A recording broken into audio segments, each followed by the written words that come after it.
warahmatullahi wabarakatuh. Halo Sobat Mahasiswa, perkenalkan nama saya Novia Andini dengan NPM 224120117 dari kelas akuntansi 22A Universitas Teknokrat Indonesia. Di video kali ini saya akan membahas mengenai investasi pada instrumen ekuitas. Jadi instrumen ekuitas adalah setiap kontrak yang memberikan hak residual atas aset suatu entitas setelah dikurangi dengan seluruh liabilitasnya. Nah, investasi instrumen ekuitas ini mempresentasikan kepemilikan investor di saham biasa, preferen, atau instrumen modal lainnya. Pada PSAK 50 revisi 2014 dinyatakan bahwa investasi pada instrumen ekuitas yang diterbitkan entitas lain memenuhi definisi instrumen keuangan, yaitu aset keuangan. Hak suara yang dimiliki oleh investor memungkinkan investor mempengaruhi atau mengendalikan kebijakan PT. Berbeda ketika berinvestasi dengan utang yang dimana investor hanya menerima bunga dan pengembalian pokok piutang saja. Hak investor pada instrumen ekuitas tidak hanya sebatas pada penerimaan dividen dan sisa hasil likuidasi saja, tetapi investor memiliki hak suara yang menyebabkan pengaruh investor terhadap investasi menjadi berbeda-beda. Nah, ini dia tingkat pengaruh atas kepemilikan saham. Pengaruh signifikan adalah kekuasaan untuk berpartisipasi dalam keputusan, kebijakan keuangan, dan operasional investing, tetapi tidak mengendalikan atau mengendalikan bersama atas kebijakan tersebut. Pembahasan selanjutnya terdapat 5 indikator pengaruh signifikan. Yang pertama, keterwakilan dalam Dewan Direksi dan Dewan Komisaris atau organ setara di investasi. Yang kedua, partisipasi dalam proses pembuatan kebijakan, termasuk partisipasi dalam pengambilan keputusan tentang dividen atau distribusi lainnya. Yang ketiga, adanya transaksi material di antara entitas dengan investasi. Yang keempat, pertukaran personal manajerial. Dan yang kelima, penyediaan informasi teknis pokok. Nah, ini ada contoh soal. Investor A, B, dan C memiliki saham investasi masing-masing sebesar 18%, kemudian 15% dan 12%. Nah, sisanya itu dimiliki oleh beberapa investor D sebagai pemegang saham pengendali. Jumlah lembar saham investasi yang beredar adalah 1 juta lembar. Kemudian investor A dan B masing-masing juga memiliki waran yang diterbitkan investasi sebanyak 30.000 dan 20.000 lembar. Setiap lembar waran memiliki hak untuk membeli 1 lembar saham investasi pada harga yang telah dilakukan selama kurun waktu 3 tahun. Pada tahun ini, hak atas waran tersebut sudah dapat dilaksanakan. Jika hanya mengacu kepada presentasi kepemilikan, maka investor A tidak memiliki pengaruh signifikan. Namun hak suara potensial atas waran harus diperhitungkan sehingga presentasinya menjadi sebagai berikut.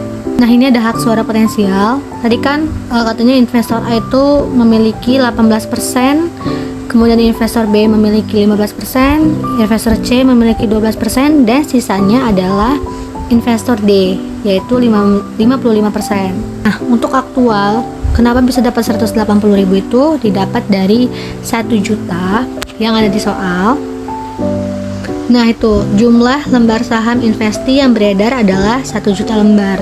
Maka aktualnya 1 juta dikali dengan 18%. Misalnya investor A nih, 1 juta dikali 18%, maka aktualnya adalah 180.000.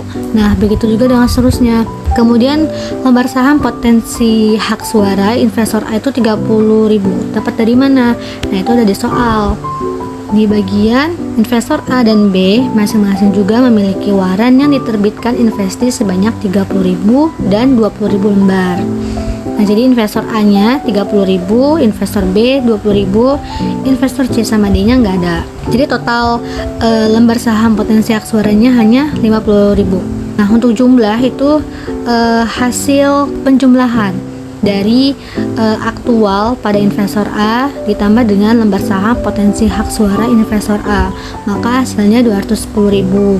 Begitu juga dengan seterusnya. Pembahasan selanjutnya yaitu metode akuntansi atas investasi pada instrumen ekuitas. Jadi jika tidak ada pengaruh signifikan atas investasi pada instrumen ekuitas, maka pencatatan akuntansi menggunakan metode biaya atau nilai wajar. Nah, jadi metode ini mengacu pada PSAK 55 revisi 2014. Jika terdapat pengaruh signifikan atas investasi pada instrumen ekuitas, maka pencatatan akuntansi menggunakan metode ekuitas yang mengacu pada PSAK 15 revisi 2014. Nah, pembahasan selanjutnya yaitu mengenai metode biaya dan nilai wajar. Dalam PSAK 55 revisi 2014, aset keuangan berupa investasi pada instrumen ekuitas diukur pada nilai wajar, sedangkan investasi pada instrumen ekuitas yang tidak memiliki kuotasi dan tidak diukur pada nilai wajar karena nilai wajarnya tidak dapat diukur secara andal, dapat diukur dengan biaya perolehan yang disebut dengan metode biaya. Pada metode biaya investasi pada awalnya diakui sebagai biaya perolehan. Nah, setelah pengakuan awal investasi tetap diukur pada biaya perolehan. Nah, ketika investi mengumumkan dividen, investor mengakuinya sebagai pendapatan secara proporsional atas kepemilikan sahamnya. Nilai investasi dengan metode biaya hanya akan berubah jika ditambah, dijual, atau mengalami penurunan nilai. Sedangkan pada metode nilai wajar, perlakuan akuntansinya hampir sama dengan metode biaya, kecuali setelah pengakuan awal, investasi diukur pada nilai wajar. Ini ada contoh soalnya. Jadi pada tanggal 10 Januari 2015, investor A memiliki investasi sebesar 20% atas saham beredar investi dengan biaya perolehan 300 juta.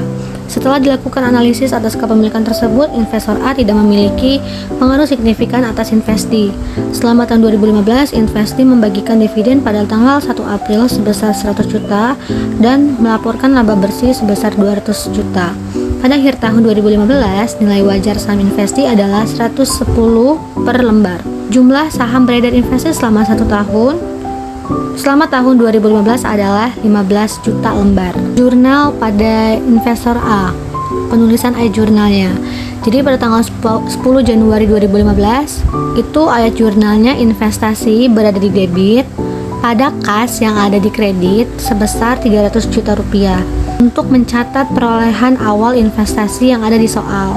Kemudian 1 April 2015, jurnalnya piutang dividen pada pendapatan dividen sebesar 20 juta. 20 juta ini didapatkan dari 20% dikali dengan 100 juta. Ayat jurnal ini untuk mencatat pengakuan pendapatan dividen. Selanjutnya, pada tanggal 31 Desember, ayat jurnalnya adalah investasi pada keuntungan selisih nilai wajar sebesar 30 juta. 30 juta ini didapatkan dari 20% dikali 15 juta lembar dikali 110, kemudian hasilnya dikurang dengan 300 juta. Pembahasan selanjutnya yaitu metode ekuitas. Jadi berdasarkan PSAK 15 revisi 2014, investasi dengan metode ekuitas pada awalnya diakui sebesar biaya perolehan. Setelah pengakuan awal, investasi diukur secara proporsional terhadap nilai ekuitas entitas asosiasi. Jika nilai ekuitas entitas asosiasi meningkat, maka investor mengakui peningkatan tersebut terhadap nilai tercatat investasinya secara proporsional atas kepemilikannya. Namun, jika nilai ekuitas entitas asosiasinya turun, maka investor mengakui penurunan tersebut terhadap nilai tercatat investasinya secara proporsional atas kepemilikannya. Nah, perubahan, peningkatan atau penurunan atas nilai ekuitas asosiasi diantaranya terjadi akibat pengakuan laba atau rugi bersih atas entitas asosiasi yang meningkat atau menurun, pembagian dividen oleh entitas asosiasinya menurut, dan pengakuan penghasilan komprehensif lain oleh entitas asosiasi yang meningkat atau menurun. Pada tanggal 10 Januari 2015, investor A memiliki investasi sebesar 20% atas saham beredar investi dengan biaya perolehan 300 juta. Setelah dilakukan analisis atas kepemilikan tersebut, investor A memiliki pengaruh signifikan atas investi. Selama tahun 2015, investi membagikan dividen pada tanggal 1 April sebesar 100 juta, melaporkan laba bersih sebesar 200 juta dan mengakui surplus revaluasi atas aset tetap senilai 30 juta. Ini ada jurnal pada investor A pada tanggal 10 Januari 2015, investasi pada entitas asosiasi pada kas itu sebesar 300 juta. Kemudian pada tanggal 1 April 2015, Ayat jurnalnya piutang dividen pada investasi pada entitas asosiasi sebesar 20 juta yang didapat dari 20% dikali 100 juta, dan ayat jurnal ini merupakan untuk mencatat pengakuan perolehan awal investasi. Nah, selanjutnya pada tanggal 31 Desember 2015, investasi pada entitas asosiasi pada bagian laba entitas asosiasi sebesar 40 juta yang didapat dari 20% dikali 200 juta. Ayat jurnal tersebut mencatat pengakuan perolehan awal investasi. Kemudian tanggal 31 Desember 2015, investasi pada entitas asosiasi sebesar 6 juta didapat dari 20% dikali 30 juta.